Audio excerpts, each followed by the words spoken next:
بسم الله الرحمن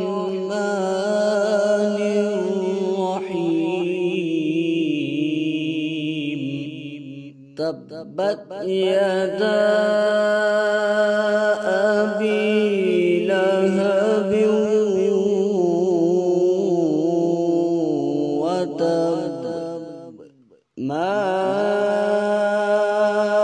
أغنى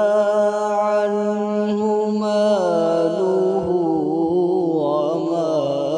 كسب سيصلى نارا ذات لهب وامرأته حمالة الحطب في جيدها